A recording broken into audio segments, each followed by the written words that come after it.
All right, folks, a few weeks ago, we told you about the Fort Lauderdale police chief who got fired because he said, look, we need diversity in our police force. Larry Scirotto was in office for less than a year and was widely criticized for his approach to hiring and promotion. Fort Lauderdale city officials believe he was unfairly focusing exclusively on minority candidates, thus leading to his removal from office. Well, he joins us right now. I'm glad to have you on the show, Chief. I'll still keep calling you Chief. So let's first of all, let's deal with this. We heard all kinds of different stuff. They said that you saw a board and you saw the leadership of the police department and it was virtually all white. Did you remark this has to change? When we should look more like the police force, more like the community in Fort Lauderdale? Absolutely. I talked about with clear intention that our department, more importantly, our executive leadership team, should be reflective of the community we serve. And in this instance, 17 of the 19 people were white, and one black male and one Latino male. And it was an observation of a moment in time.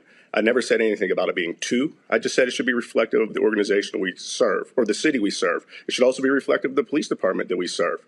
And it just wasn't, and it was apparent. So it was an observation at a moment in time and then taken out of context, parsed in certain segments from other things I had said to create a narrative.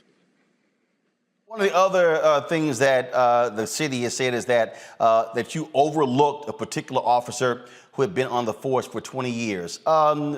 First of all, do police departments, when you're deciding who to promote, is it all based upon seniority or is it based upon who's the best person for the job? Roland, it should be based on the best person for the job. The person that they're comparing the promotion to was a black male, a lieutenant with a master's degree, volunteered in the community from the neighborhood, was exceptional, came with letters of reference from not only the community, but his peers, his supervisors. And that was who I selected in relation to this person of 20 years, this 20-year veteran that was not selected. So I selected a candidate that was extremely qualified. Oh, and by the way, he happened to be a black man. So what were you really dealing with? Were you dealing with pushback from white officers who did not like the fact that you, as a police chief, were coming in and saying, look, we've got to look like our community, and were you looking at hiring in a different way, not exclusively targeting minority candidates? You know, I was facing the old guard. These statements and comments were on the fifth day that I had arrived. So it was set in motion from almost the day that I got there. But I think there was a lot of resentment as it related to me being outspoken and intentional about diversity and inclusion, building an equitable organization that's reflective of the community we serve. You know, Fort Lauderdale is a minority majority city. The police department is 34% minority. And we just didn't have the... Wait a minute. So Fort Lauderdale is a majority minority city, but the police department is 66% white? That is accurate. Got it. Right. So I'm facing this challenge from the very beginning. But I won't apologize. I'm unapologetic about it. I, like other minority officers that have grown up in the police department, nobody wanted to be promoted as a less inferior candidate. We wanted to be promoted when our work and our effort has been exceptional, exceeded expectations. And that's what I did. I just didn't miss when I had the opportunity to promote a minority candidate. So when you were first of all, when you were being interviewed, did you make this clear to the city manager what was important? Because I take it you did your research before taking the job. That is why the city manager sought me out from the beginning, because in other interview processes, I had spoken specifically to the need and necessity for our profession to be diverse, for our profession to be reflective of the communities we serve, especially in urban cities. And in most urban cities, it's not. And when we talk about that intentionality, that was what was appealing to the city manager. And it was appealing to the community, it was appealing to the commission to hire me, is that I didn't shy away from it. I recognized it to be an issue. I recognized it to be a priority, and they made it a priority to and for me. It was the directive of my bosses. I followed the direction to a T until I actually did it. And then the expectation was met with obviously my departure. What you encountered, frankly, we've seen all across the country. We see this in major police departments. Historically, they have been largely white, especially the leadership. And all of a sudden, someone comes in who's black or Latino, and then they begin to make changes, and you get these white cops who get in their feelings because, frankly, they believe the department, frankly, belongs to them. And this is also part of the issue, even when communities are complaining about treatment, because you have folks who don't look like the community saying, you don't represent us. Right, right, and I think what happens is in leadership roles, you say you want to do these things, you need to do these things. It's recognized that our profession is deficient in that diversity, but then when leaders do make those hard, difficult decisions to fight the status quo, then we oftentimes our tenure is short-lived because of that. And I said this earlier, and I'll say it again: if promoting diversity and inclusion is the hill I die on, I've done well by my profession, I've done well by this city, and I've done well by this department. What I don't understand is why did the city get scared? Why did the city manager freak out? I take it there are city council members who had no problem with your position because the city council has to ratify these decisions. Right. Well, we work in a unique scenario here with the city commission. The city manager has the ultimate authority over personnel decisions, to include mine. And in that, he had what I call an opinion piece with authored through the law department, and it was relative to five pages of hearsay, 5 pages of speculation, and not under oath, not transcribed. And they used that opinion piece as gospel to terminate me. And we had never gone, this case hadn't even gone to the EEOC yet for formal testimony. So the opinion piece by the investigator, who's had what I would suggest be compromised, was what they used for the basis of termination. So were you ever presented with the results of this so-called internal investigation? Were you offered an opportunity to respond to it? Or was it simply, here's the report, bottom line, you're out? The latter. I never had any due process in this matter. I read the report on a Tuesday afternoon. I met with the city attorney, the HR director, and the city manager on Thursday and was terminated. I never got an opportunity to defend myself. The rationale was that we just can't defend this.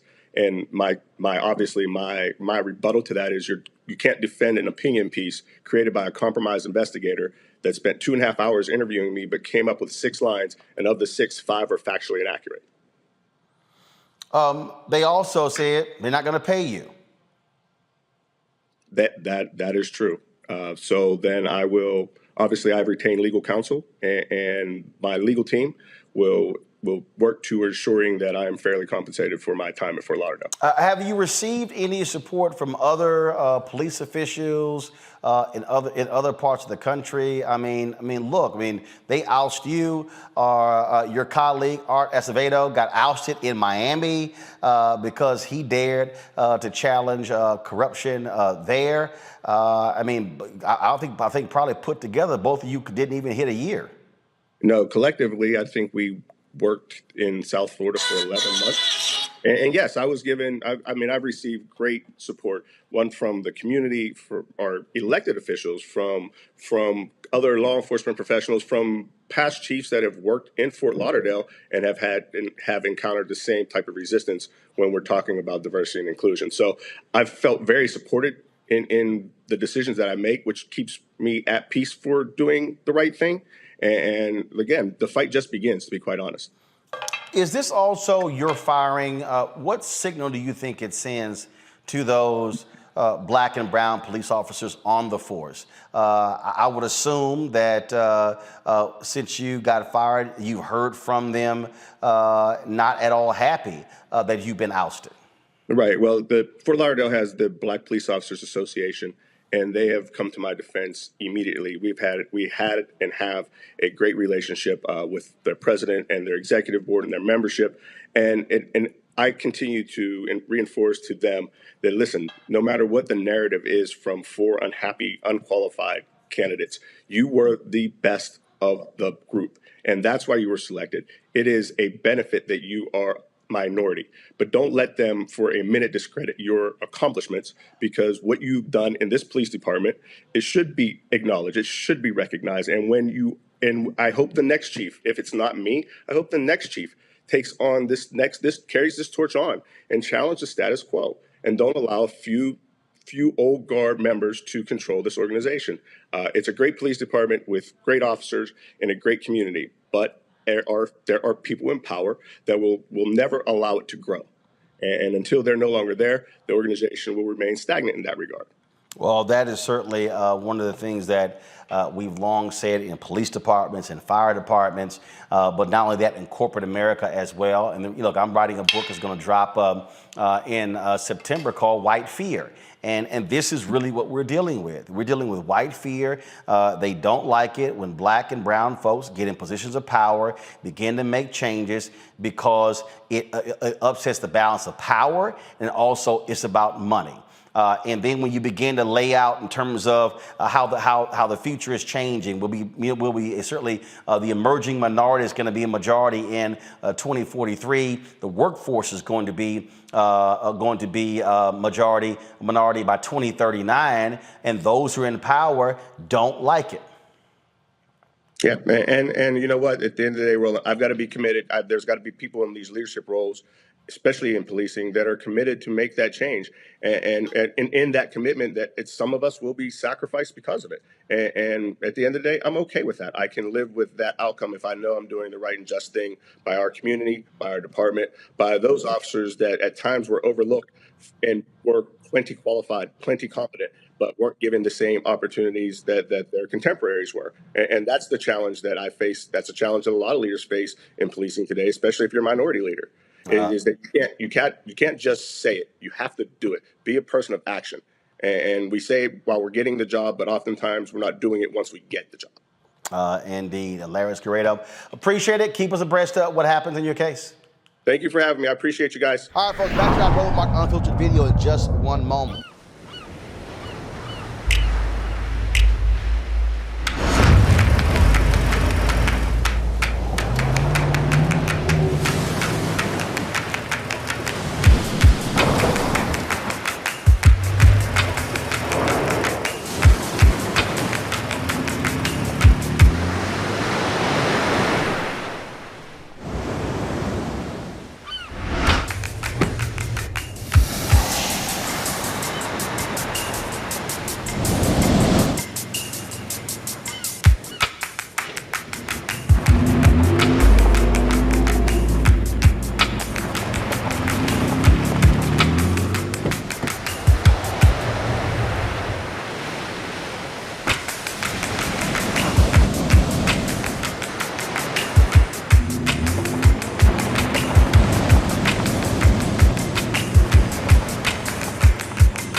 Folks, Black Star Network is here. Hold no punches. I'm real revolutionary right now. Support this man, Black Media. He makes sure that our stories are told.